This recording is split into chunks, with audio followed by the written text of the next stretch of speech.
Oke, kali ini saya akan ngebahas sebuah kejadian cukup fenomenal, sebuah kejadian yang bisa dibilang supranatural. Kejadian ini terjadi di luar negeri, karena sekarang kondisinya lagi chaos antara negara Iran dan negara Israel, serta keterlibatan Amerika. Mari kita alihkan fokus kita ke sebuah kisah yang cukup menarik di luar negeri. Kisah ini berjudul Poorly Right Story. Nggak usah banyak omong dan nggak usah banyak cincong, mari kita mulai videonya.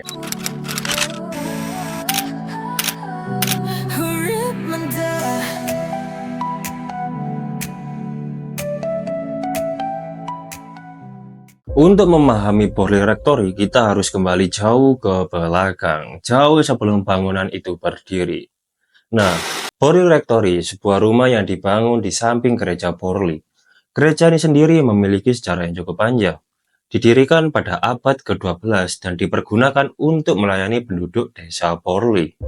Menurut dokumen sejarah yang tercatat, di desa Poorly dulunya berdiri sebuah biara Benediktin bernama Barking Abbey. Setelah reformasi agama dan pembubaran biara, tanah Berlinghel kemudian diberikan kepada keluarga Waldegrave, keluarga yang bisa dibilang keluarga orang penting, sebuah keluarga yang memiliki pengaruh serta dukungan kuat dari Raja Henry ke-8. Namun, yang lebih penting daripada sejarah tanahnya atau sejarah pejabatnya, jauh sebelum pastori itu dibangun, konon ada sebuah kisah tragis tentang cinta terlarang antara seorang biarawan dan seorang biarawati dari biara terdekat. Cinta terlarang. Kisah ini menceritakan bahwa mereka berencana untuk melarikan diri bersama. Namun, perselingkuhan mereka terbongkar oleh masyarakat setempat. Hukuman yang mereka terima bisa dibilang cukup kejam. Sang biarawan dijatuhi hukuman mati dengan cara digantung. Sementara itu, aduh sedih ini. Nasib sang biarawati jauh lebih mengerikan. Dia dihukum dengan cara didinding hidup-hidup di dalam biara. Istilah untuk hukuman kejam ini dalam bahasa Latin, immurement. Sebuah metode hukuman mati di mana seseorang akan dikurung atau diletakkan di dalam sebuah rongga dinding atau sela-sela dinding, kemudian ditutup atau dibangun kembali dengan batu bata atau bahan lain. Istilahnya itu dikubur hidup-hidup tapi di dalam sebuah bangunan. Nah, otomatis orang tersebut pasti perlahan kehabisan nafas, kehausan, serta kelaparan, dan akhirnya tewas. Biarawati tragis ini kemudian diidentifikasi sebagai Mbak Marie Laure, dan arwahnya konon menjadi pusat dari banyak gangguan di masa depan. Pada tahun 1862, seorang pendeta bernama Henry Dawson Ellis Bull memutuskan untuk pindah ke rumah Poorly Rectory yang baru saja dibangun. Dengan keluarga yang cukup besar, Pendeta Henry memiliki 14 anak. Dia memutuskan untuk memperluas rumah tersebut agar bisa menampung seluruh keluarganya. Namun, kebahagiaan mereka tidak berlangsung lama. Selama Pendeta Henry dan keluarganya menetap di rumah itu, kejadian-kejadian aneh mulai terjadi secara bertahap. Anak-anaknya melaporkan sering melihat penampakan yang bisa dibilang cukup spesifik. Sebuah kereta hantu yang dikendarai oleh dua pria tanpa kepala serta seorang biarawati yang dulunya ditinding hidup-hidup. Nah, biarawati ini tidak hanya terlihat di halaman belakang saja, tapi di sebuah jalan setapak yang kemudian dikenal sebagai Nuns Walk juga sering menampakkan diri. Sang biarawati juga sering menampakkan dirinya di dalam rumah. Ini bikin keluarga Pak Henry ini makin chaos lah. Keluarga Henry semakin yakin bahwa roh biarawati ini sudah ada terlebih dahulu sebelum mereka memutuskan untuk tinggal di rumah Rectory. Gangguan yang dialami keluarga Henry tidak hanya sebatas penampakan visual. Mereka juga melaporkan kejadian anomali lainnya seperti langkah kaki berat yang terdengar di dalam rumah, serta suara-suara aneh di tengah sunyinya malam. Kejadian-kejadian ini cukup membuat pendeta Henry khawatir. Yang gimana nggak khawatir bro? Bahkan, dia sampai harus memasang penutup jendela di ruang makan agar keluarganya bisa menikmati makan malam tanpa diganggu oleh penampakan biarawati yang sering muncul. Namun pada masa itu, kejadian-kejadian yang dialami keluarga pendeta Henry ini sayangnya belum menarik perhatian masyarakat luas ya. Atau bisa dibilang para peneliti lah. Soalnya pendeta Henry ini tidak memviralkan kejadian tersebut. Pendeta Henry Bull meninggal di Borley Rectory pada tahun 1892, dan putranya Harry Bull kemudian mengambil alih kepemilikan rumah tersebut. Di bawah kepemilikan putranya, laporan-laporan tentang penampakan dan aktivitas aneh terus berlanjut, meski mungkin tidak seintens yang terjadi di kemudian hari. Setelah anaknya bernama Harry Bull meninggal pada tahun 1928, Borley Rectory sempat kosong selama beberapa bulan, seolah menunggu penghuni berikutnya untuk melanjutkan babak baru dalam kisah misterinya. Kisah ini kemudian berlanjut ke pendeta selanjutnya pada tahun 1928. Seorang pendeta bernama Guy Eric Smith dan istrinya Mbak Maple pindah ke rumah Rectory. Pasangan suami istri bahagia ini belum mengetahui secara detail terkait kejadian-kejadian mengerikan di dalam rumah tersebut.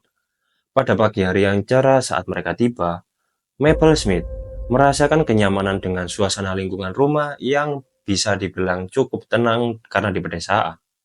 Namun, perasaan sang istri bertolak belakang dengan apa yang dirasakan oleh pendeta Rick Smith. Sang pendeta merasakan adanya energi jahat yang begitu kuat di dalam rumah Rectory. Beberapa hari setelah pendeta Eric Smith dan istrinya menempati rumah Rectory, perasaan tidak nyaman itu akhirnya berubah menjadi kenyataan. Mereka berdua akhirnya mulai mengalami teror aktivitas paranormal yang lebih intens. Dimulai dari bel pintu yang berdering sendiri tanpa ada yang menekannya, serta tulisan misterius yang tiba-tiba muncul di dinding dan suara langkah kaki yang tak terlihat menjadi bagian dari keseharian mereka yang menakutkan. Ketakutan Maple Smith semakin memuncak. Dia memutuskan untuk menghubungi surat kabar Daily Mirror untuk mencari bantuan atau setidaknya mempublikasikan fenomena menakutkan yang dialami mereka. Intinya posting lah, minta tolong dong, gue lagi ketakutan nih. Dan disinilah nama Harry Price, seorang peneliti paranormal terkemuka, mulai masuk ke dalam cerita Borley Rectory. Harry Price adalah seorang pemburu hantu yang sangat terkenal di zamannya, Ghost Hunter. Oke, perlu diingat, ada dua tokoh bernama Harry dalam kisah ini ya. Yang pertama itu Harry Bull, putra pendeta Henry Dawson Ellis Bull dari kisah sebelumnya. Dan yang sekarang itu bernama Harry Price, sang Ghost Hunter. Kita lanjut. Awalnya, Harry Price bersikap skeptis terhadap kisah-kisah yang tersebar luas melalui surat kabar. Namun, rasa tidak percayanya mulai hilang ketika dia menyaksikan sendiri intensitas fenomena yang terjadi saat tiba di rumah Borley Rectory pada Juni 1929. Dengan izin dari keluarga Smith, Harry Price memulai investigasi secara besar-besaran, sebuah upaya yang belum pernah terjadi sebelumnya. Sang Ghost Hunter melibatkan puluhan sukarelawan dari berbagai latar belakang, dimulai dari seorang ilmuwan, jurnalis, bahkan mahasiswa. Selama investigasinya, sang Ghost Hunter mendokumentasikan serangkaian kejadian luar biasa. Dimulai dari benda-benda yang bergerak sendiri, suara-suara aneh yang tidak dapat dijelaskan, serta bau misterius yang muncul tiba-tiba. Penampakan hantu yang sangat jelas atau hingga tulisan-tulisan di dinding yang tampaknya merupakan pesan dari identitas yang tidak terlihat. Harry Price bahkan melakukan percobaan pemanggilan arwah di dalam rumah Rectory, yang konon menghasilkan komunikasi dengan beberapa arwah di sana. Dari informasi yang didapat selama investigasinya, dia mencoba merangkai semua teka-teki sejarah tragis di rumah Borley Rectory. Sedangkan sang Ghost Hunter ini berharap agar bisa mendapatkan sebuah bukti atau kenyataan lah. Investigasi ini berlanjut hingga bulan berikutnya. Dan meskipun banyak temuan yang cukup menarik, sayangnya penelusuran rumah tersebut pada akhirnya tidak menunjukkan hasil yang maksimal. Akhirnya, sang pendeta Guy Eric Smith dan istrinya memutuskan untuk meninggalkan rumah Rectory. Kisah ini kemudian berlanjut ke pendeta selanjutnya, yang mungkin mengalami nasib paling sial dan intens dibandingkan dua pendeta sebelumnya. Ini pendeta yang cukup kasihan kalau menurut saya, karena pada tahun 1930, sang pendeta baru bernama Lionel Foister dan istrinya, Mbak Mary, datang untuk menetap di Borley Rectory. Tanpa mereka sadari, masa tinggal mereka akan menjadi periode paling intens dari aktivitas paranormal di rumah tersebut. Mbak Mary seringkali menjadi target utama dari hantu biarawati. Nah, dia melaporkan kepada suaminya bahwa dia sering melihat penampakan hantu biarawati tersebut. Tidak hanya sekilas, tetapi terkadang sangat jelas dan sangat menakutkan, ungkapnya. Kejadian yang paling mencekam seringkali datang pada malam hari. Di saat sang istri pendeta sedang beristirahat di dalam kamar, Mbak Mary menceritakan bagaimana seorang biarawati dengan wajah mengerikan datang menghampirinya, kemudian mencekik dirinya. Dia berjuang untuk melepaskan diri dari cekikan biarawati tersebut. Namun sayangnya, Mbak Mary kemudian dilempar ke arah kaca hingga mengakibatkan luka yang cukup parah di tubuh. Pada saat itu, banyak yang percaya bahwa Mbak Mary adalah seorang medium atau memiliki kemampuan supranatural yang tanpa sadar menarik para hantu yang ada di rumah tersebut.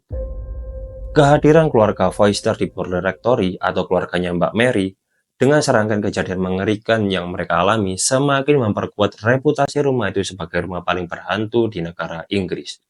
Dimulai dari tekanan fisik dan mental yang luar biasa, akhirnya keluarga tersebut memutuskan untuk tidak tinggal di rumah Borley Rectory. Dan rumah Borley Rectory menjadi kosong terbengkalai. Ya, kosong lagi. Namun ada kejadian yang cukup menggemparkan masyarakat pedesaan Borley ya, karena ada beberapa fakta kalau Mbak Mary Foister ini di bawah tekanan dan dengan alasan tertentu, ternyata dia tuh memalsukan sebagian besar fenomena yang terjadi selama di rumah tersebut. Pengakuan ini muncul bersama dengan terungkapnya sebuah perselingkuhan yang dia jalani dengan seorang penyewa yang tinggal bersama mereka di rumah rektori. Jadi rumah rektor itu cukup besar dan yang nyewa bukan hanya sang pendeta, tapi di sebelahnya ada cowok lah. Intinya mereka selingkuh, menurut kabar. Dari fakta yang dijelaskan oleh beberapa masyarakat, ini menaburkan benih keraguan besar terhadap keaslian banyaknya laporan hantu selama era pendeta Foister dan Mbak Mary. Kita berlanjut ke pemilik selanjutnya di tahun yang berbeda. Pada malam 27 Februari 1939, ketika pemilik baru, Kapten W.H. Gregson, sedang berkemas untuk pindah ke rumah itu, sebuah insiden fatal mulai terjadi. Sebuah lampu minyak terjatuh dan dalam sekejap memicu kebakaran dahsyat yang melahap seluruh bangunan.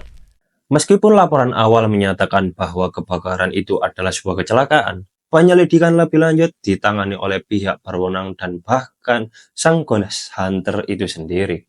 Harry Price masih terlibat nih. Adanya kecurigaan bahwa kebakaran itu mungkin disengaja oleh Kapten W.H. Gregson agar sang kapten bisa mengklaim asuransi dari musibah tersebut. Sebuah akhir yang ironis untuk sebuah rumah yang diklaim memiliki hantu dan menjadi sarang hantu di negara Inggris. Pada 1944, sisa-sisa bangunannya hangus dan akhirnya dihancurkan sepenuhnya. Banyak drama bro di rumah itu gitu. Bahkan setelah kematian Harry Price, sang ghost hunter kita nih, pada tahun 1948, muncul gelombang kritik dan skeptisisme yang masif terhadap temuan-temuannya. Sejumlah jurnalis dan peneliti, terutama 3 anggota terkemuka dari Society for Psychical Research, atau bisa dibilang SPR, yaitu Bang Eric Dinwall, Kathleen Courtney, dan R.S. Lambert, yang menulis buku berpengaruh berjudul The Haunting of Borley Rectory pada tahun 1956. Secara terbuka, organisasi SPR atau Society for Psychical Research menuduh Harry Price memalsukan banyak bukti dan menuduh Mbak Mary Foister sebagai pelaku utama penipuan dalam banyak kejadian. Tim SPR ini berpendapat bahwa banyak fenomena poltergeist atau kejadian-kejadian anomali itu bisa dijelaskan secara rasional atau merupakan hasil dari trik yang disengaja. Argumentasi mereka sangat rinci, menunjukkan kelemahan dalam metodologi Bang Harry Price, kurangnya kontrol dalam investigasinya, serta ketergantungannya pada saksi yang mungkin tidak dapat diandalkan atau mudah dipengaruhi. Intinya kurangnya saksi mata, terus tim ahli lah Bang Harry ini. Pengakuan Mbak Mary tentang pemalsuan sebagian kejadian di era mereka menjadi bukti kunci bagi para skeptis ini. Nah, ini yang jadi kontra. Pendukung sang Ghost Hunter dengan keras membantah tuduhan ini. Mereka menunjukkan banyaknya saksi mata yang konsisten dalam laporan mereka selama bertahun-tahun. Bahkan, sebelum investigator itu terlibat atau sang Ghost Hunter itu terlibat, mereka berpendapat bahwa tidak mungkin semua fenomena itu adalah hasil penipuan atau kebetulan semata.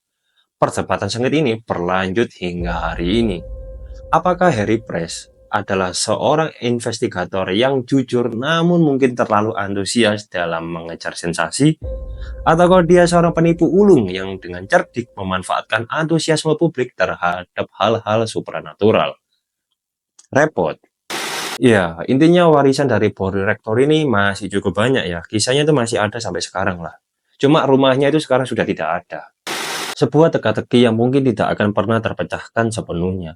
Apakah Borley Rectory benar-benar rumah paling berhantu di negara Inggris? Atau hanyalah sebuah cerita yang tumbuh subur di tanah mitos dan imajinasi kolektif?